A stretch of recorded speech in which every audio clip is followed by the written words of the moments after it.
জীবনে কি কোথাও গিয়ে আটকে গেছো? কোনো কিছু করেও কিছু যেন এগোচ্ছে না, কেমন যেন একটা অন্ধকার ছায়া এসে জীবনে ঘিরে ধরেছে? যদি এরকম কিছু হয়ে থাকে জীবনে মনে হয়, তাহলে একটা ছোট্ট উপায় করে দেখতে পারো। এটার জন্য কিছুই করতে হবে না। প্রত্যেক দিন বাড়িতে বিষ্ণু সহস্র নাম এই মন্ত্রটি চালিয়ে দিতে হবে। পাঠও করতে হবে না, একটু লম্বা তো, বড় তো, কাজেই পাঠ করতে অনেকে বিরক্তি লাগতে পারে। আর বিষ্ণু সহস্র নাম আর কিছু না, বিষ্ণুর হাজার একটা নাম।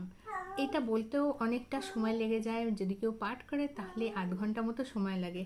যদি সেটা না করা সম্ভব, এটা সব থেকে সহজ উপায়, আর এতে একদম 100% রেজাল্ট আছে, কাজ হয়। ঠিক আছে, সারা দিনে নিজের বাড়িতে এটা চালিয়ে রাখতে হবে। এমন না যে ড্রাইভ করতে করতে কানে শুনে নিলাম, না, এটা কিন্তু ঘুম থেকে উঠে হোক বা যে কোনো সময় বাড়িতে চালিয়ে রাখতে হবে, যাতে এর ভাইব্রেশনটা তোমার বাড়ির মধ্যে ঘোরে।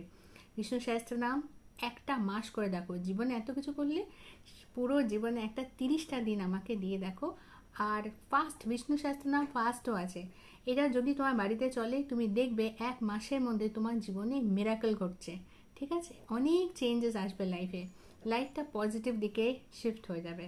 সকলে ভালো থেকো, সকলকে ভালো রেখো। যদি আমার ভিডিওস ভালো লাগে তাহলে লাইক, শেয়ার আর সাবস্ক্রাইব করে দিও আমার চ্যানেল হিল ডেস্টিনি বাংলা। বাংলাটা বাংলায় লেখা নেই, ব্র্যাকেটে BA1 করে লেখা আছে। হিল ডেস্টিনি আমার আর একটা ইংলিশ চ্যানেল আছে, যদি কারো ভালো লাগে তাহলে সেখানে গিয়ে ভিডিও দেখতে পারো, যদি কারো ইংলিশে ইন্টারেস্ট থাকে তো। ঠিক আছে, আজকের জন্য এইটুকুই। আবার নতুন নতুন টোটকা নিয়ে আসবো। যদি তোমাদের ভালো লাগে তাহলে বন্ধুদের মধ্যে সোশ্যাল মিডিয়ায় এই ভিডিওগুলো শেয়ার করে দিও, তাহলে ওদেরও উপকার হবে। কারো উপকার করলে তোমার বিপদের দিনে তুমিও দেখবে কারো না কারোর থেকে উপকার পাচ্ছ। Thank you for watching.